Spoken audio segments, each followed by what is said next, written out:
On this week's episode of Circles Off, presented by Pinnacle Sportsbook, we're going to get into Super Bowl strategy. Everything Super Bowl related, main markets, props, what you should be doing in the week leading up to Super Bowl. I'm also going to talk about one thing that sharp bettors love to say during Super Bowl week that I totally disagree with. All that and more this week's episode of Circles Off. Welcome to Circles Off, episode number 87, here on the Hammer Betting Network.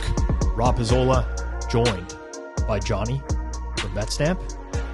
Good morning, good afternoon, whatever time of day it is you're listening. We are primed, ripped, and ready. We released one Super Bowl episode in the past. It was actually episode number one. It's been Johnny 2 years, Bauer. Man. It's been 2 years. Johnny Bauer. Episode number one we released. And that episode we actually released a couple days prior to the Super Bowl. So, by the time it came out, it was kind of a lesson for us. Like, wasn't as impactful. So right now what we're going to do is we're going to go through a few of the same principles that we went through and then a bunch of new ones. We're going to relate it to directly this Super Bowl, Chiefs versus Eagles, and a lot of strategy stuff. So no picks right now. And then I know, Rob, we do have something coming for the picks if you want to plug that quick. For sure. So we will be doing a live NFL props show on the Forward Progress YouTube channel. This is Wednesday of Super Bowl week, so next Wednesday, after you're watching this, 12 to 3 p.m. Eastern time. A lot of people who have been listening to Circles Off for a long time know that we did this last year. Me and Johnny in studio, we welcomed in a bunch of people. It was a 4.5-hour episode. Felt like I actually ran a marathon when I was done recording that. Circles Off prides itself on being more of an educational channel. We do a lot of strategy discussions. We do a lot of guest interviews of people that are connected in the industry, and we kind of distance ourselves from giving away picks. I know there's still a market for that. We're definitely going to do that. Johnny is going to join me to give his favorite Super Bowl prop bet, as well as a number of other people. So head on over to the Forward Progress channel on YouTube. You can find it at Forward Progress HQ, FWD. For Forward Progress HQ, and that's 12 to 3 p.m. Eastern time next Wednesday with myself hosting. Quick trivia question for you. I listened back to episode 1 to have Circles Off. It was audio only. I listened back to it, and I didn't start by saying, welcome to Circles Off. I said, the At Odds podcast. You remember. Of course. You're listening to At Odds with Rob and Johnny. We thought we were so clever when we came up with that. We're like, oh yeah, at odds. Like, we're at odds with each other and this and that. There's like 48 million of those that exist. And they're all sports gambling. They're all, or some sort of like gambling. We're like, how are we ever going to rank for anything?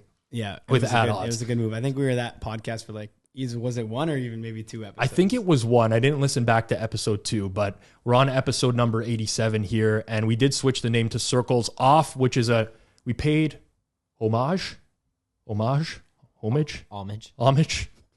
to Pinnacle Sportsbook. Pinnacle is the world's sharpest sportsbook, now available for Ontario bettors. Definitely check them out for the Super Bowl. Find out what professional bettors have known for decades. Pinnacle's where the best bettors play. You must be 19 plus in Ontario, not available to U.S. bettors. And again, Super Bowl week, everyone wants to bet the Super Bowl. I get it. Huge game. You're going to be with your friends, your family, having a party, but please play responsibly. Bet within your limits. Episode number 87 is a banger though. Like these numbers in the 80s, like active NFLer Travis Kelce in the Super Bowl. Okay. 87 banger. Behind the counter, Zach's like favorite player ever. He wanted to introduce. Not my favorite player ever. Actually, you know who my favorite player ever was? Matt Sundin. Okay, Sundin, the absolute GOAT, Matt Sundin. Yeah. I would take a bullet for Matt's. Never met him in my life. You wouldn't, bro. No, I would take a bullet for Matt's. My grandpa with his company, they used to have a box at the Roger. What did it used to be called? Sorry, Skydome. No. The arena. Scotiabank, ACC. So we're there watching, and we just ended up watching the Leafs game in the same box as Bobby Orr. And wow. I was like 4 years old. Bobby Orr comes up to me, asks me, he's talking to me about the game, and my grandpa said the whole time, like, I was just in love with hockey, and Bobby Orr was trying to talk to me, and I was just like pissed off, like, why is this guy fucking talking to me? I'm trying to watch the game. And he says, who's your favorite player? And I turned to him with like the most disgusted look and was like, Matt Sundin, all like obviously, like you idiot. Yeah, but no, this one's just good because like the introduction you can give to this guy, number 87, Yes. World Cup gold medalist, Sure. World Championship gold medalist, World Junior gold medalist, World Junior silver medalist, Stanley Cup champion 3 times, and of course, 2-time Olympic gold medalist. Yes. For Sidney sure. Crosby. It is a great And no Calder Trophy though. It is a great resume. No Calder Trophy. And he'll never and be you know able to get why? that one. He'll never get that. You know why? Because the lockout season. Lockout season. So who took it from him? Well, it was Ovi. Yeah. But who took? But would he have even got it if Ovi wasn't in it? These are questions we'll never know. Because we'll never know the answer you to. know, you know who was in the voting? Wojtek Wolski. Volsky. Wow. Wow. But you know how much money Sidney Crosby makes per year? 8.7 mil. 8.7 Oh, unreal. Yeah, such an underpayment, and he thought he got a good deal, but he played himself to get Yes. that number. He's making so much less than he could. Very famous. Funny 87. story about Matt Sundin. A buddy of mine actually claims that when Sundin came back to Toronto playing for the Canucks and he scored that shootout winner, that my buddy claims that he has the exact puck from that, but it's been unverified. I don't believe that for 1 second. You don't believe it? I don't believe that for 1 second. No. Well, this is what he claims. We're definitely going off the rails here and like hockey things, but one of my most favorite, like Matt Sundin's 500th goal, like the overtime winner. I have a piece of sports memorabilia with a piece of the game used net from that game. Wow. Certified. You sure about that? Unless I got ripped off by Frameworth. We actually need to put the link in the YouTube description here, because the 500th goal for Matt Sundin, like thinking about it, I still get shivers. Do you know Like, who he scored it on? Mika Kiprasov, Of course. who, by the way, had like a great glove hand and just completely whiffed on like a slap shot from the electric though. Anyone, unless What you stick hate the did he Leafs, score it with? I don't know what stick he scored it with. Well, it was a blue and black Easton I was CNC gonna- Stealth, which I also had at the time. It was an because of OT Matt. winner. Oh, OT shorthanded short- hat trick 500th goal. You could Calgary. not picture like a better electric. Wait, do you not know what this is, Zach? I'm pretty sure I've seen it. I All just right, we'll watch forgot it was OT. We'll watch it after. Yeah, it was to complete the hat trick, win the game in OT shorthanded, 4-on-3. I do want to give credit to one more number 87. Gronk. Not Gronk, not Reggie Wayne, not Jordy Nelson, but the OG of celebrations, Joe Horn. I don't even know who that is. Okay, 2003, Joe Horn scores a touchdown for the New Orleans Saints from Aaron Brooks. Aaron Brooks throws the touchdown pass. He goes behind the field goal post. He's negotiating a contract at the moment that he does this, and he gets out a flip phone, cell phone, I know what this is now, yeah. and pretends he's answering a call about like He took it out from under the field goal. The amount post. of preparation that goes into something like, first, I wonder if he had a cell phone on both sides of the field, for one. Imagine he scored on the other side of the field and he goes and there's no cell phone there. He must have had one on both sides of the field. But like, this was unheard of at the time. Like it's the best. It's like the most, it started a string of just crazy over the top celebrations. Like Terrell Owens with like throwing popcorn in his face and stuff like that. Nobody did this stuff until Joe Horn pulled the cell phone. And then about 15 years later, Roger Goodell said, no more of this bullshit. Yeah, the you do no this, fun league. taunting. No more of this bullshit. Yeah, unsportsmanlike taunting for this. I mean, this was the best stuff in the NFL. Anyways, NFL. Super Bowl strategy. So, first off, we're going to talk about the big game, the actual game.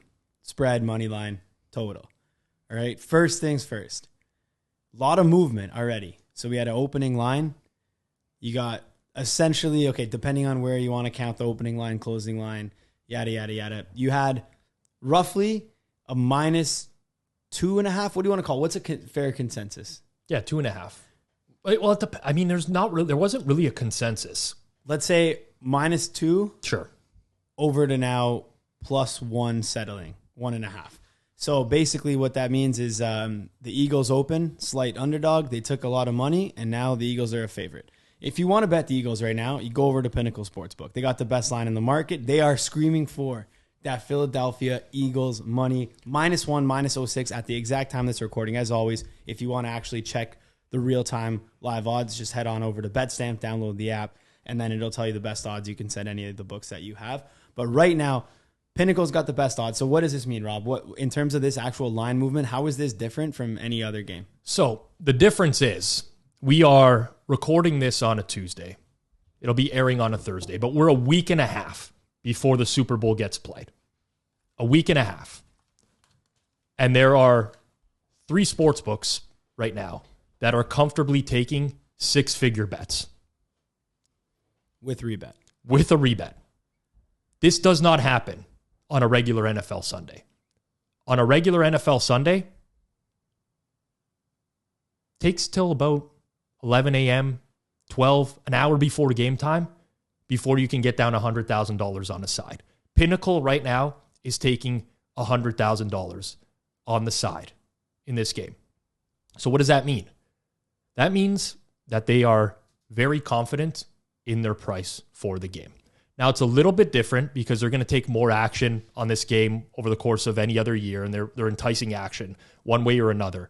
But they're very confident in their price. This is not to say that you're not going to win your bet if you bet on the Eagles or the Chiefs or whatever. This is not even me telling you to not place a bet. Again, to each their own. Everyone has different goals for the Super Bowl. The majority of the audience watching or listening to this wants to win money on the Super Bowl. That's why you're watching. That's why you're listening. If you're going to bet into a market that is taking $100K on a bet, that is extremely difficult to beat in the long run. Extremely difficult. Again, not saying you can't win one individual bet. You might. You might place a bet on the Eagles. They might win the Super Bowl. You'd be like, oh, Rob, you're an idiot. You told me not to bet on the side in the game. It's not what I'm saying. Just understand that this is the type of bet where if you make it over and over and over and over in the long run, you are extremely likely to lose money in the long run. The beauty about the Super Bowl is we don't just have to bet who's going to win the game or the total. We get 1 million props. We get so many more props than usual. We get novelty props. We get cross-sport props. We get all sorts of stuff that we can bet on these games. So, starting with the main markets, you might think you have such a strong read on this game. Oh, Casey's going to kill him, best quarterback. The Eagles haven't played anybody all year. You might think the opposite. Oh, the Eagles, so good at the line of scrimmage on both sides of the ball. This is exactly how Tampa Bay beat Kansas City a couple years ago. All of that's factored into the line, is the reality of the situation. Everyone knows this. So, you're betting into one of the most efficient markets in the world. Understand that. Now, if you're getting an off-market price, that's a very different story. It's rare. Most books are going to converge to a price for the Super Bowl. But if you see Pinnacle offering a certain price on a book, on this Super Bowl, main money line, side, total, and you see another sports book that's way off that number, you could have an edge betting the way off market number. You always will. This applies to pretty much any major market in North America. But just be aware of that. A lot of people get hung up on, my friends ask me all the time, you probably get the same stuff too. We bet, we do well betting, and it's like, who's going to win the Super Bowl? I don't know. Look at the odds. The game's like a coin flip. I don't know. I have no idea who's going to win the Super Bowl. That's not how I'm looking to make my money in the next couple of weeks. Yeah, at the implied odds right now, we're looking at Eagles with roughly a 52% chance, Kansas City with 48. For all intents and purposes, it's a coin flip. So basically what you're going to want to do there is just make sure that if you're betting on the game, just line shop for the best price. That's the only way you're going to get an edge there. There's no number of yes, you might get some more late moves due to injuries, stuff like that. But for the most part, this is where it's settled currently. The limits are high. It might see some more movement throughout the rest of the next week and a half, but you're not really originating this. I don't think that the average person should be I have an opinion on this game. This game's going to move. I don't think you should bet the Eagles anticipating a big move or the Chiefs anticipating a big move. So on the actual game, there you go. It's done. That's all you got to do. Take a look. I would even go as far as to say wait on this one until the actual Sunday of game day, because then you just know what the final closing line is going to be, and you don't have to worry about anything else. You can just make sure you get your bet in and you have a good price at that game. You can obviously do that on Betstamp. You go in, put in all your books that you have access to, and go for it.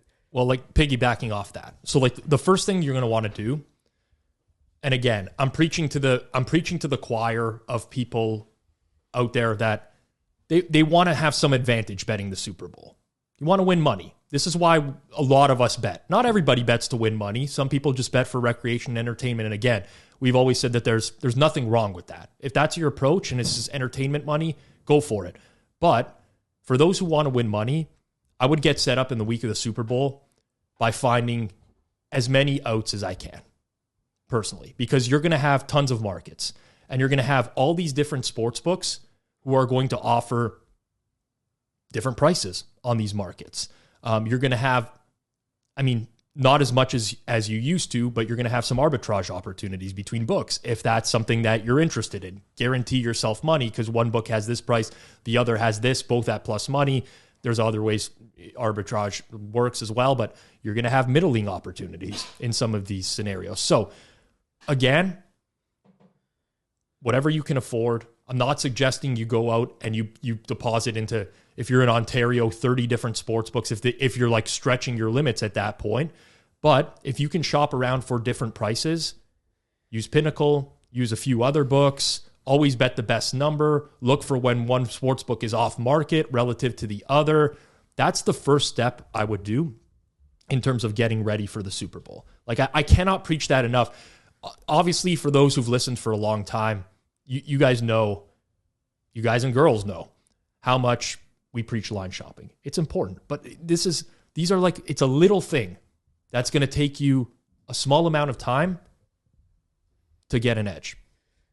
Yeah, I'll say it as it is also as someone who, is currently running a company as we do promote for sports betting, legal sports betting right now with Betstamp. And one thing to note is like, this is really the best week to sign up to sports books. Obviously you want to sign up at any time, but this week's in particular, and what I mean by that is like the 7 days leading up is going to be like typically the best offers and also the lowest like deposit minimum offers. So you'll have a lot of books that'll give like, deposit in 25, get $200 free bet. Deposit in 50, get 250 in bet credits, whatever it might be. And I think those ones are perfect, even if you don't have the biggest bankroll, to just be able to make sure you have everything. If you're looking at any site right now, there is going to be tons of props on every single sports book. So you're going to find something on every book. Even if it's not the best odds for the game, you're going to find some prop that has good odds for that you might want to bet. So what I would do is, happy to help anyone that's looking for it also. Sending out promos, stuff like that. We've got a couple of exclusive ones that either jack up waive the rollover or jack up the deposit amount, stuff like that. I'm trying to think of where I would want this contact to go. But if you want help with anything, custom bonus offers, if you're looking, hey, I've got $1,000 to put into this Super Bowl and I want to double that on deposit matches, what's the best value? You can email circlesoff@betstamp.app. I'm going to go ahead and make that URL after the show. So you can email circlesoff@betstamp.app, and I personally will respond to all of the emails and try to help everyone out that I can in terms of that. Just in terms, like, I don't really even, I feel bad like promoting. Yes, if you like, I'm going to send you guys affiliate links. You're going to sign up. Our company's going to get a flat rate off of that. But outside of that, just in general, man, like what a time it is to sign up. I'm already seeing the Super Bowl offers flow through my inbox right now. It is a big year. If you're in Ontario specifically, this is like the first Super Bowl that we have here. Yep. And yeah, man, like everyone is kind of going nuts for this one. So I would say from what I see early, like you probably would be able to, again, this is just our region. If you had like $2,000 or $2,500 to put in, you're easily getting that up to like $5,000 in match bonuses. And you have a chance to earn some money off that after the Super Bowl. Worst case, you lose a couple Super Bowl bets and you'll still probably end up either break even or slight positive. Again, if you're practicing the right measurements and responsible gaming. I want to pick up on that because you mentioned like, if you have $1,000 to $2,000, $2,500, it's very important you set a limit for yourself in betting. It's Bankroll Management 101. You can go back and listen to the episode that we did on bankroll management or watch it. It's actually one of our best ones, I thought, in terms of outlining how you should manage a bankroll, how you should stake your bets, and so on and so forth. but always bet within your limits, whatever you can afford to lose. I think depending on how you bet the Super Bowl, like there's a top-down approach, bottom-up approach. There could be a way where things go catastrophically wrong. And I'm not trying to scare you, but if you're a type of person who thinks that the Eagles are going to win the Super Bowl and you really like the Eagles on the spread and you bet a bunch of props, you're probably going to tie a lot of the props that you bet to that Eagles outcome. So you're going to start betting overs on Jalen Hurts rushing yards, over on A.J. Brown receiving yards, under on Patrick Mahomes, whatever. And this is a common mistake. I can speak through experience of having a Super Bowl that was like this, where you feel very strongly about the outcome, then you start to bet props that are all tied to that same outcome, and essentially you set yourself up for a ton of profit if you're right, but also a disaster. And you need to understand and set limits for yourself. You should have a bankroll for your Super Bowl week in terms of what you are willing to lose in an absolute worst case scenario. And you hope that it doesn't happen. It probably won't get there, but people tend to just accumulate. I've seen this happen before. And again, I speak from experience in this happening, where you just start to think like, yeah, this is a great bet. This is a great bet. This is a great bet. This is a great bet. Before you know it, you've now accumulated way more than you're able to actually lose overall. And in the worst possible scenario, you go bust. And your goal as a bettor is just to not go bust, really. Like, give yourself a fighting chance. And as Johnny said, around Super Bowl week, you're getting promos, you're getting odds boost. You can supplement a lot of your losses with what the sportsbooks are offering you to bet. So just be smart about it. Set a limit. Try not to go overboard with it. And I would personally suggest, unless you have the means to do so, do not tie all of your bets to the same outcome of the game. It can be catastrophic. Let's put it that way, right? You like the Chiefs? All right, you're going to bet Mahomes over passing yards. Travis Kelce, anytime touchdown score. Maybe Jerick McKinnon, anytime touchdown score. Someone else over on yards. Like, you don't get that outcome, and you get a Super Bowl where the Chiefs get smoked by the Bucks. Goodbye, good night. You know what I'm saying? So just be aware of that. I mean, it sucks. It's a realistic possibility, but just bet within your limits responsibly. Know what you can lose. Know your limit, play within it. Know your role and shut your mouth, Zach. No. You jabroni. You jabroni. You guys like that? That was the best, man. I grew up through the WWE Attitude Era, like The Rock, Stone Cold Steve Austin. He commented on it on Twitter. Bro, I couldn't see straight on Sunday night, but when I got that push alert of like Kelce telling the Cincinnati mayor where to go, and I clicked that, I was dying. I watched that 10 times over, man. That was just like such a great throw. You jabroni, which was the best part. It tied it all together. So good. Love Travis Kelce. The best. Yeah. The best. We need more of that in sports. Yeah, The Rock commented on Twitter. He said he appreciated that. He said, Y-O, like no yo roll. No yo. No yeah. your. It's clear that The Rock doesn't mode. Deserve to do that. Let's go Leafs. Get out of here. Yeah. Wow. But didn't you see his video on that? He said he asked. Yeah. He did ask. He wanted to swear, and and Sheldon Keefe. So for the story, The Rock was in Toronto at a Leafs game, and he was tasked with like pumping up the crowd during one of the breaks. And the historical Leafs chant is "Go Leafs, go!" Right?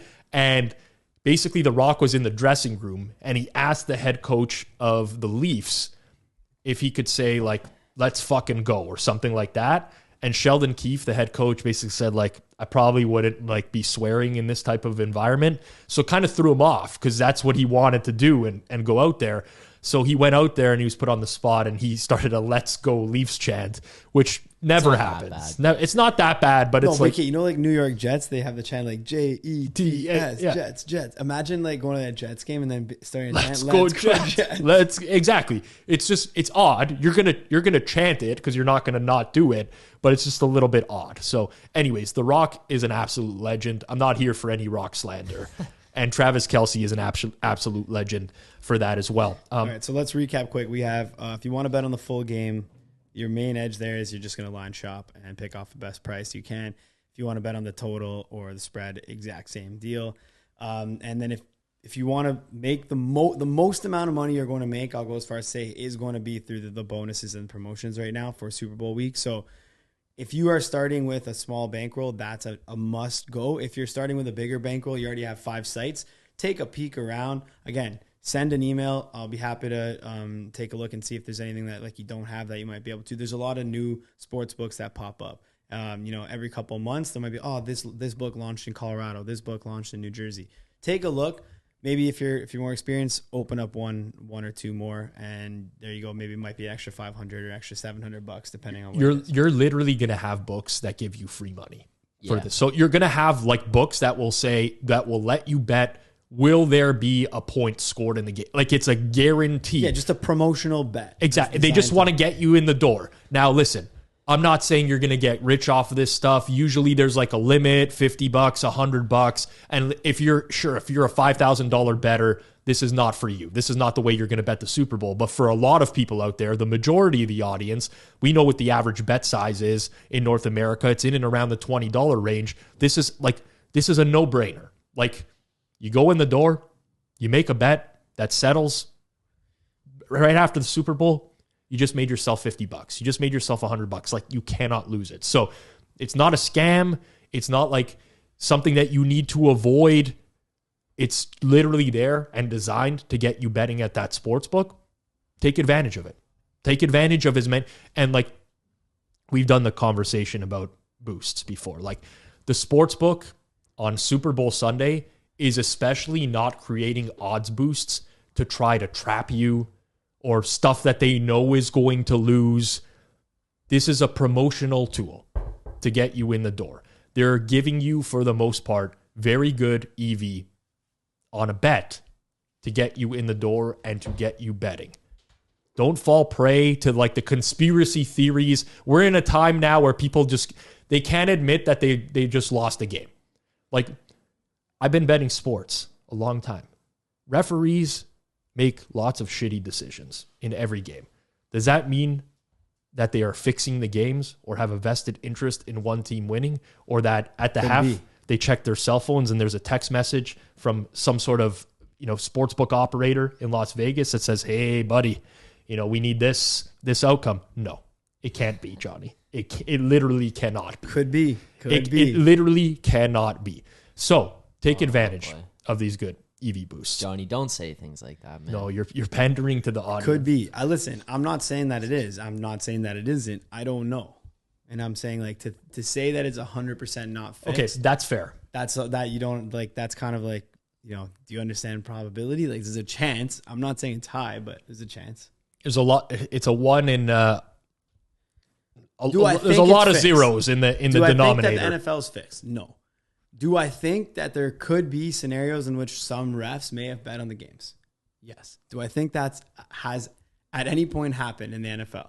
Yes. Well, I don't think that the games are fixed. And I definitely don't think it's like what people are saying. Like I don't think it's feasible for like, okay, definitely not Vegas calling it an outcome. That's not how it works anyway. So that wouldn't be it. But yeah, no, there's definitely a chance that like there's bias with the officials and stuff like that. But then there's also a chance that there's bias from the officials that's not related to a fix of the game. Of course. Just in relation to like a bad call or like a at home, but stuff like that. People are infuriated by the personal foul on the Bengals player for shoving. That's a penalty. That's a clear-cut penalty. That's like the most clear personal foul that I've seen. Like he was clearly out of bounds. And that gets called every time. Well, like this is a different conversation, but the whole argument of like, you as the referee, you got to understand the situation. The game is on the line. How do you call that? It's like, no, the rules are the rules. Like as a fan, as the player, you got to understand the situation and know the game's on the line. But as a fan, you might be upset that you didn't get the drama at the end of the game.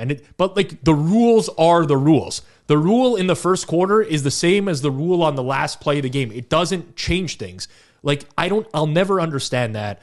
I don't get that. Like, you got to swallow the whistle at that point. Understand what's on the line here. It's like, no, you don't just change the rules. Like, imagine playing any other game. But that's what they do in all sports. Though. Like in the NHL, like they just don't call penalties in playoff. I agree. Look, watch the final 2 minutes of an NBA game.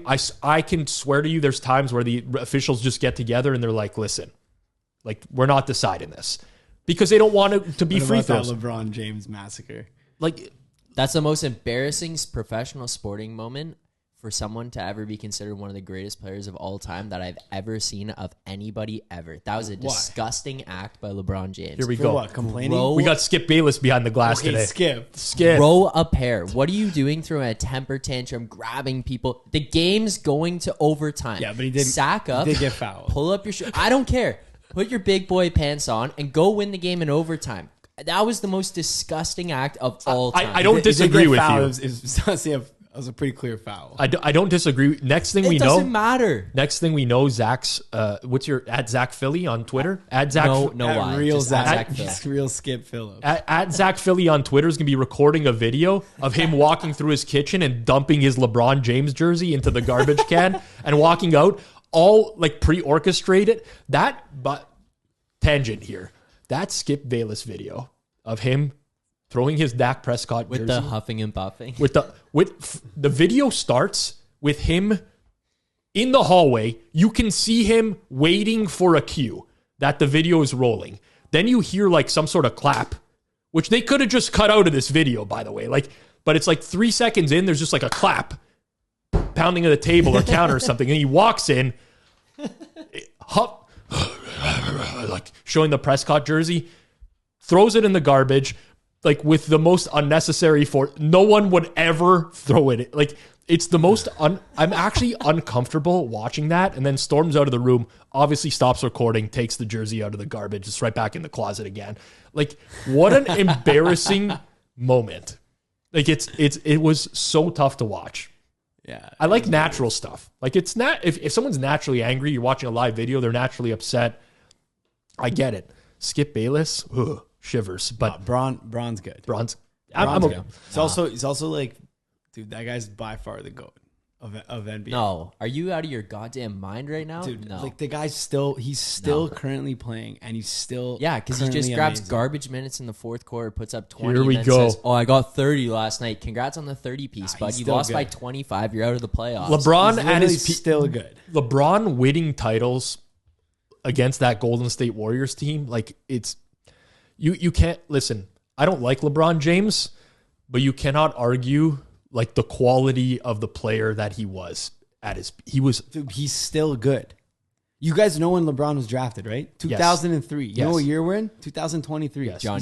He's still good. Johnny, He's the GOAT. would you rather go to the bar, you take your No, girl home we've 6 seen times, this. It doesn't matter. That's not how it is. and you have success all 6 times, or go home 10 times and you only got there 4?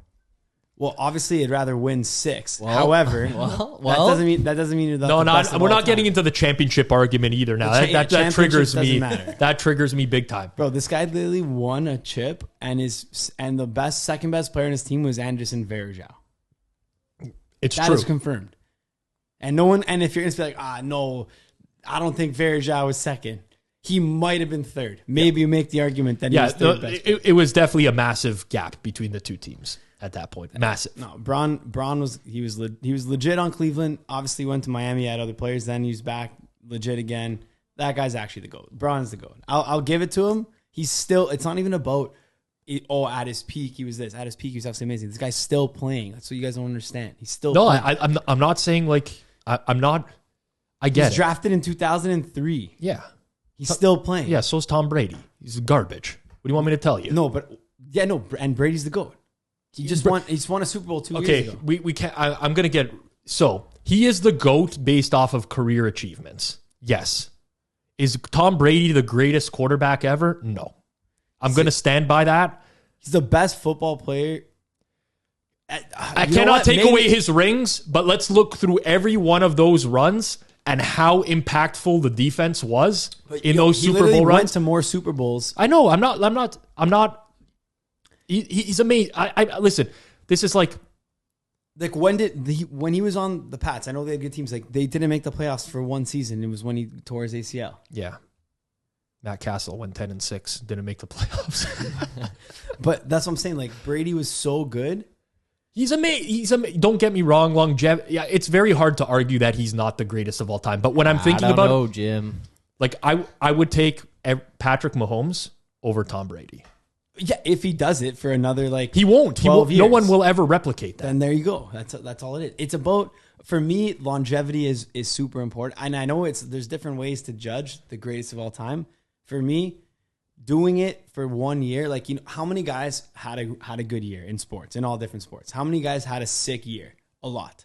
How many guys had a sick decade? Not many. And then how many had a sick 2 decades? The one thing I will say about Brady, he was a great teammate and he was great for the organization because he always was willing to take less than he was actually worth. And that's part of what makes him the GOAT in so many eyes. But like Patrick Mahomes is like 40 million a year, in that range. You cannot build a team. Like, what happens if Patrick Mahomes goes down and they have to replace him with a backup quarterback? Like, that team is a lot of, like, they're a dumpster fire of a team. That's not to say they don't have like some individual talent. They do. They have Chris Jones. Like, they have good players, right? Travis Kelce, still a great player, but relative to offensive line, fairly solid. Relative, like, to the rest of the league, there's just not that much talent around these guys. Like, look at the NFL nowadays. You either have a quarterback that's getting paid peanuts on a rookie deal with a team that's absolutely stacked, like the Eagles, for example, like the Bengals last year, or you have the quarterback that's getting paid a ton and he's got to be elite, but his team is just not the caliber of the rest of the teams. And Brady was constantly taking lower than market value, restructuring contract, great teammate, dumped a lot of that money into crypto. You know, poor guy. Dude, are we even factoring in the fact that he broke up with his wife? Well, listen, and then 1 week later was dating a 20 years younger girl? Supermodel. I will say this. Factoring this in here? Brady has endeared himself a lot more to me since he left New England. So like, there's a little bit of bitterness here because I was sick and tired of watching New England every year. Like, sick of like fucking Lee Evans dropping a catch in the corner of the end zone that they go to the super, like the breaks that this guy got, the tuck rule, so on and so forth, like absurd. But yes, Brady, he's a legend.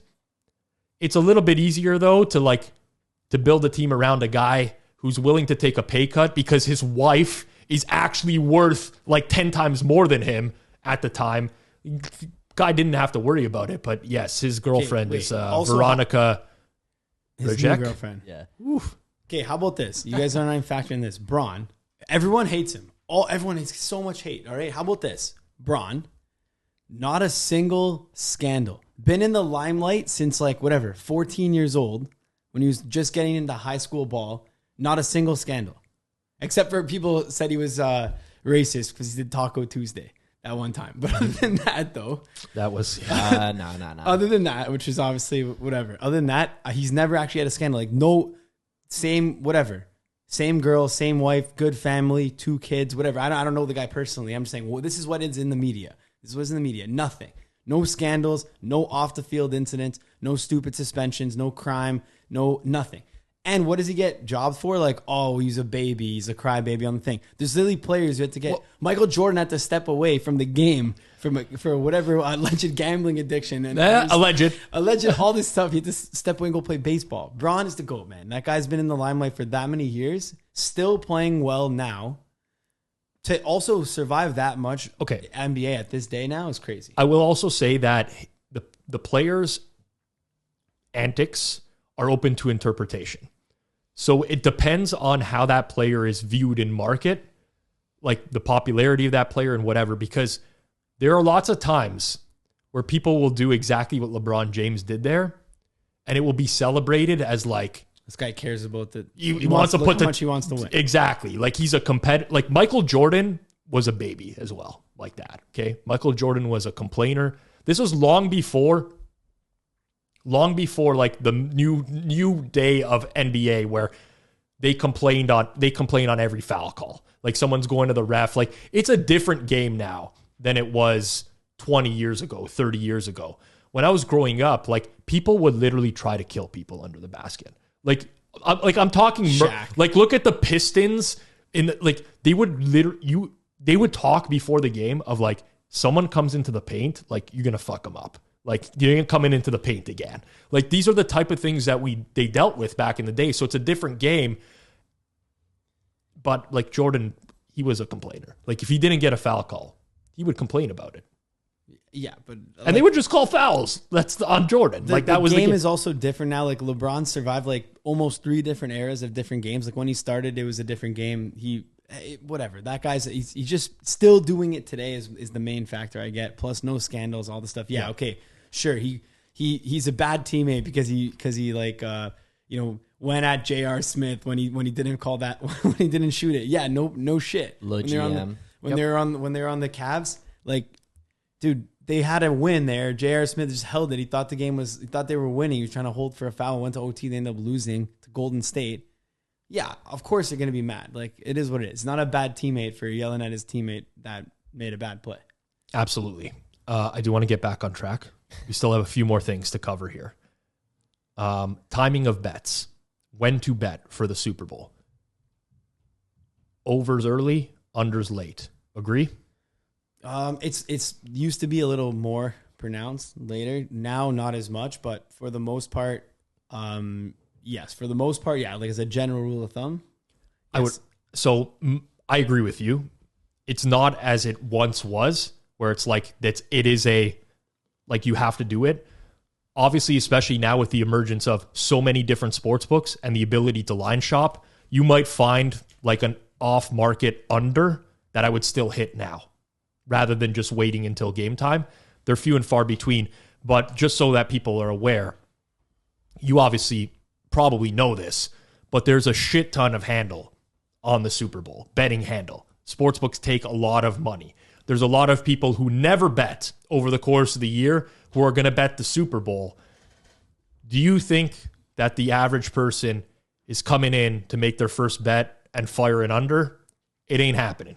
Most people are coming in here looking for over on Travis Kelce yards, anytime touchdown score, yes, so on and so forth. So when you have more handle and it's more of it's being geared towards the over, sportsbooks have to adjust their number because of the liability. That's why overs early, unders late is a good general rule of thumb.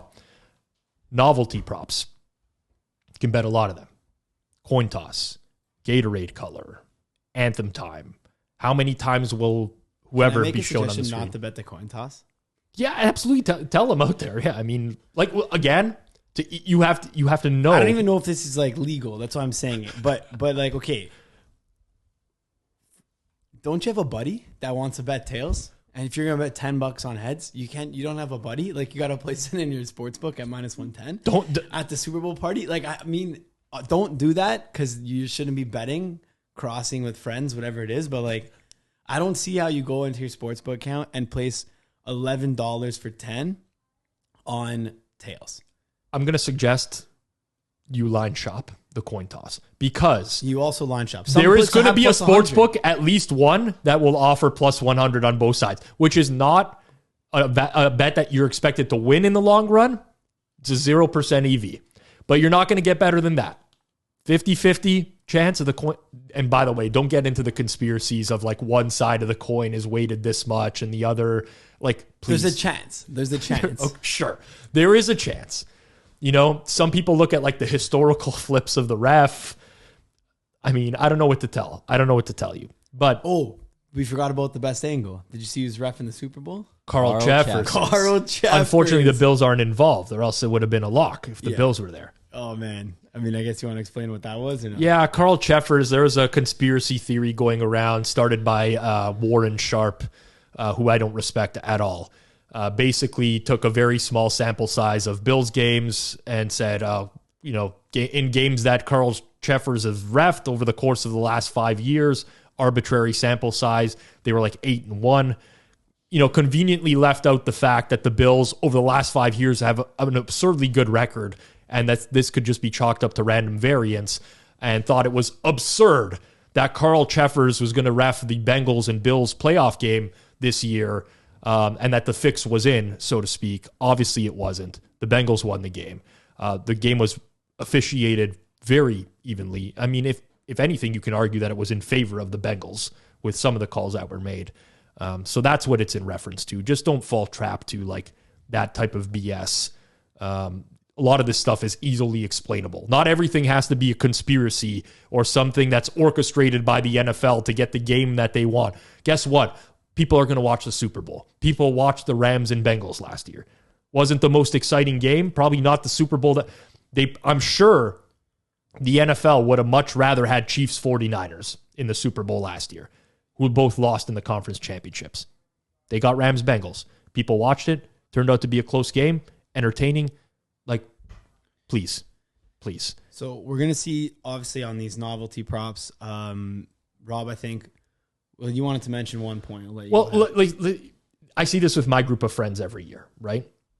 Going to get together before the Super Bowl, an hour before. They're going to look through the Gatorade color, first song at halftime, and they're going to be like, oh, first song at halftime, and they're going to look up like setlist.fm.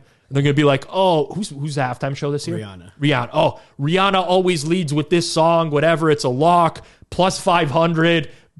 Like, once the market moves to the first song of the half being like minus 1,000 for one of the songs, there's a pretty solid chance that there's some info that's out there of what the first song of the half is going to be.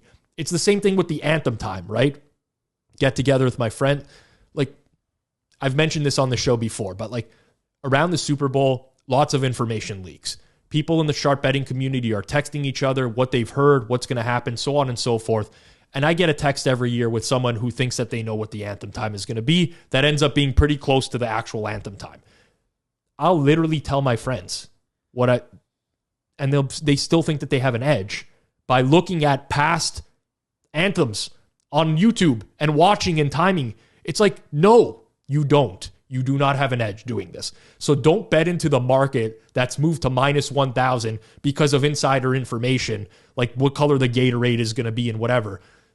There isn't an edge there, but an hour before the Super Bowl. So the advantage in those markets is getting the information beforehand and betting it beforehand.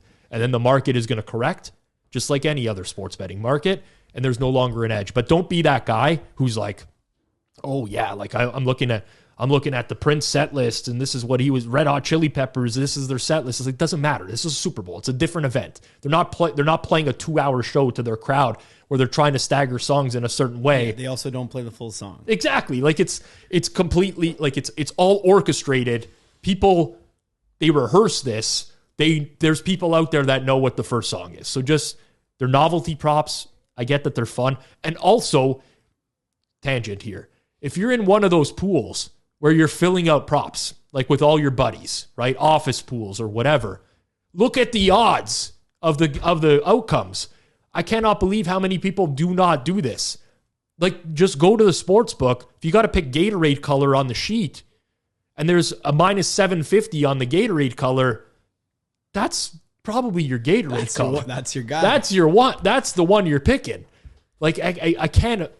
You know, it always ceases to amaze me how many times people just don't do that. Like, I'm not saying you have to use the odds for every single thing that you pick. You might have an opinion on the game, and you might take something that's like plus 100 on your odds sheet, but minus 1,000. Like, will there be a safety in the game? Who's the if yes and no are worth the same amount of points? Why would you ever mark yes on your sheet? Why? You wouldn't. You shouldn't. So that's absolutely it. Not. Novelty Props. In Circles Off episode 1, you talked a little bit about cross sport props and there being an edge there. That was the Super Bowl of Kansas City, Tampa Bay.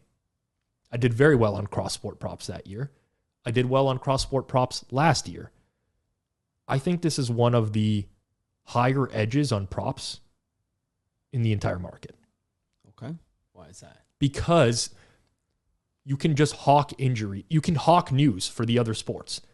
There are so many cross sport props. Like there's stuff that's tied to like NHL shots on goal now.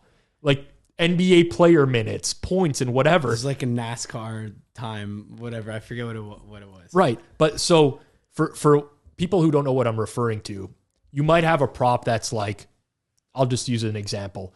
LeBron James points scored in the game versus the GOAT. Patrick Mahomes rushing yards or something like that, right? And what happens is, and anyone who follows the NBA or the NHL or whatever else is going on now, college basketball, guess what happens in those sports every day? tons of injury news. This player's not playing, resting, injured, up and down in the lineup, going to get more minutes. What's the market that most people are going to bet on that player news? The main market of the game. Everyone rushes to bet that. These cross-sport props, they stay on the board whenever news happens. Like, you have time to get down on them. So on Super Bowl Sunday, you want to waste some time during the day? I think that's a pretty good return on investment. One of the best that you can have. Because I was lucky enough back in the day to be in the trading room for a very prominent offshore sports book and witnessed the Super Bowl operation happen. Now, this is one big sports book. It's not to say that every other sports book on the planet operates in the same way, but there are so many markets that they are offering on these games. It is so hard to automate it and keep up in real time. There's going to be stuff that lags, and there's not a ton of people who are betting the cross-sport stuff. So personally, you alerted me to, I always knew they existed, but I never bet them. But I can say that I learned something from Circles Off episode 1 from you. That's made him hundreds of thousands, if not millions of dollars, if not billions of dollars. For Rob Pizzola. Well, I appreciate that, that you're giving me credit for calling that out. Yeah, that's one that you could definitely look around for. As the years pass, there's just even more and more options, which is even better for that one, contrary to some other ones where you actually kind of get less and less options. So for that one, you're good. It does require a little bit of like trickiness in terms of pricing them out, which is something that I think, I'll leave that to everyone to figure out how to do. But for the most part, it's a lot easier than just pricing out the single prop because you can potentially have an edge on both sides, and then there you go, bam, bam. Can I get your thoughts on middling or arbing Super Bowl props? Yeah. So like this is a lot of people like to like hit a middle. What that is, you might hit like Mahomes over 22.5 rush yards, under 23.5 rush yards. Try to land it on 23. You win both your bets. If not, you lose the juice. So I'm not much of a middler or an arbor. I personally wouldn't really do that. A couple reasons why is like there's just not enough money overall in doing that. Right. So like let's say you're arbing, you find like a plus 100 on one side and like a plus 105 on the other side. With the Super Bowl props, like you're not really able to get that much money down on that.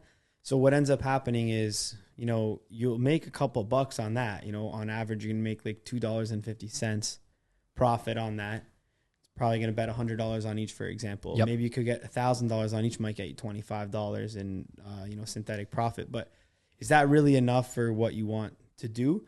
If it is, then yeah, go ahead. And like you could definitely lock in across all the sites, maybe $100, couple $100 in profits by arbing. But for me personally, like, there's only so many plays you can put in on one site. There's only so much money you might have in that one sportsbook account. So I like to put it all on like good value plays. I don't like to put it on like the same play. Yeah. I think it depends a lot on the risk appetite of the person. Me and you are like, we're more on the risky side than the conservative side. So I can understand the allure for some people of just wanting to guarantee themselves money.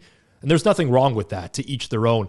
The issue I see is that in a lot of these instances, Pinnacle will not limit you on this stuff. One of the advantages of betting at Pinnacle. This is why I highly recommend them in Ontario.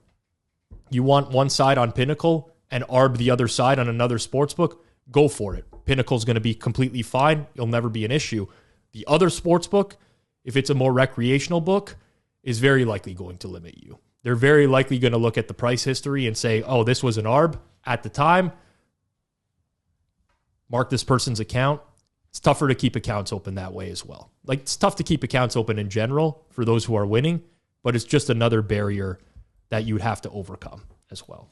But I would say though, on top of that, like if you want to do some stuff like that, you can use something like betstamp to find good opportunities to do so. Yep.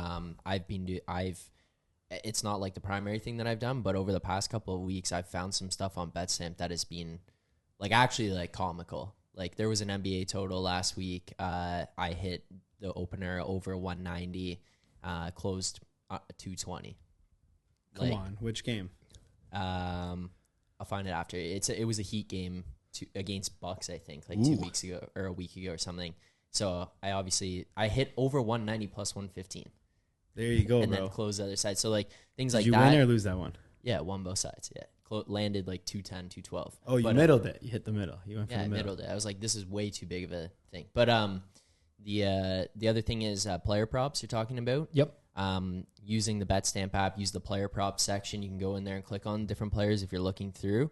I found opportunities where you can find across different books where that comes into play of having different books where I found 15 to 20 yard differences on books. So it's not something that I'm doing all the time with it, but if you really want to, you can find good opportunities like that where your margin of error is way bigger. Instead of having to hit the 2-3 yard middle, right, you can hit a 15 yard middle based on where you can get it across different books. Fair enough. It's gonna depend on what you want to do. Like personally, I don't do that, but also if you're at a bet sizing where you're betting like 10 or 20 bucks and you could lock in like a $7 profit, then, let's say you're betting $15 a unit, that's half a unit right there. Yep. Like at that point, you're getting something nominal to your bankroll that gets added. And I think that there's a chance in which case that, might be worth it for you. But, yeah, for even just for the work it takes, like to lock in like $1 or $2 profit, I don't personally think that's worth it at this point, but there's ways to, make money off of that as well. And then where I think it's a big value as well is like, even if you're not looking just a middle or arb, you still want to hit the best price. That's where you're going to save the most money. It's like if you're placing $150 bet or even a $10 bet, and that saves over time, it's going to save you, like, let's say you even save 50 cents a time. That is worth it because that scales with your betting. It's 50 cents every single time you place a bet. And when you bet more and more money, that's going to scale with it and you keep saving. If you're just looking to like scalp something or middle something in the small scale right now, like a Super Bowl prop, that's not really scaling. So that's not like a full-fledged way. But if it's within your bankroll and you can do it, then like no reason why you shouldn't like just take up the profits, I guess, and or maybe even like bet half of it on one side, bet the full unit on the other side. Improve your number and then at least keep some position. I want to end on a common belief from the sharp betting community that I don't agree with. Before I do, a reminder to everyone out there: if you do enjoy the content we do, smash that like button, please. Subscribe to the Circles Off channel. If you're listening in audio form, please rate and review 5 stars. And if there's something you want to know about that we didn't cover in this episode, drop it into the comments below. We'll respond on YouTube, or if it's worthwhile, we'll actually incorporate it into a future episode where we can talk about it in full. So be sure to do that if you haven't done so already. In the sharp betting community, around the Super Bowl, I see a lot of stuff on like, oh, don't get fixated on these past Super Bowl trends. A lot of these prices don't make a whole lot of sense. I'll get into specific examples in a second here. I don't agree with a lot of this stuff because the Super Bowl is a very different game than a regular NFL game. So people tend to use like this large data sample of all these NFL games. Oh, and how many of these, what percentage of NFL games did anyone that wasn't one of the 2 quarterbacks for either team throw a pass? It's going to be a very low percentage because teams don't break out trick plays on a weekly basis. This is the final game of the year. You're playing for a championship. You're going to see stuff in the Super Bowl that is very different than if this was week 5 of the regular season. Very, very different overall. So when people say stuff like that or use like this large data sample to prove their point and how something is not a valuable bet, I think that's absurd, honestly. Not only is this the final game of the season, the preparation is completely different. Both teams have 2 weeks to prepare for this game. If you don't think either team has a wrinkle ready in their offense or they're practicing some trick plays, I don't know what to tell you. That's the first part. The second is the game itself is very different. Like, look at Super Bowl scoring in the third quarter as an example. It's way higher. Again, limited sample. Is actually the bigger break. You have a halftime that doesn't happen in any other game. you have like 30 to 40 minutes of a halftime performance, commercials. It's completely different. Look at the first quarter scoring, right? There was like the trend of all these first quarters going under. Now, I don't blindly follow trends. I'm not just going to go bet the under in the first quarter of the Super Bowl this year, but maybe there's a dynamic at play here. Maybe the amount of pressure that these players are feeling in arguably the biggest game of their life contributes to a tighter first quarter of the game. Like I don't want to just blindly tail or dismiss this stuff, but I always, like I hate when people just like throw it out the window like it's nothing. Like last year, and this is confirmation bias, by the way. I'll totally admit it. But last year, I believe Cooper Kupp threw a pass in the game, which won me a very big bet. Of what? Over 1.5 pass? Like 2.5 players that attempt to pass? Yes. Which I argued for the entirety of the week with other people that I know who are very sharp about how this is a great bet. It's not anywhere close to accurately priced. I can't remember what the price was. I think I might have given it on our prop special last year. I may have on the Circles Off prop special. Maybe. But it's not just a regular game. It's not. It's very different. So that's the one thing that I vehemently disagree with a lot of people, where they're just looking at this larger data sample. Like, how can you say that? How can you just package all of this NFL data together and say, a wide receiver is only going to throw a pass on like 0.07% of plays? Like, it's all irrelevant. It's a completely different game. Even like all of the stuff, like the amount of trick plays, it's more likely for an onside kick, a fake punt, a surprise onside, a fake field goal. All that stuff is significantly higher likelihood because it is like that final game. What doesn't get factored in as well is like 2 weeks to prepare. So you do get time to practice these extra trick plays. You're typically getting, here's another thing.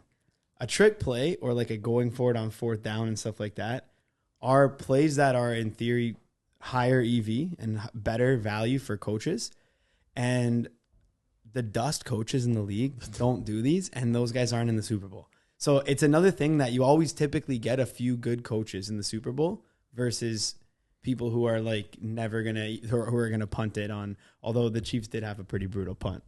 They did. It was The Chiefs did have a pretty brutal punt, but for the most part, I think you are gonna have a lot of like better teams and better coaches, which also increases the success rate of a lot of these things as well. So when it's like, will there be a completed fourth down of more than 4th and 10? It's like, okay, you look at these two teams and you're like, all right, well, Mahomes is there. Can he complete 4th and 10? Yeah, it's in the regular season game. It's like most teams won't even go for it on 4th and 10.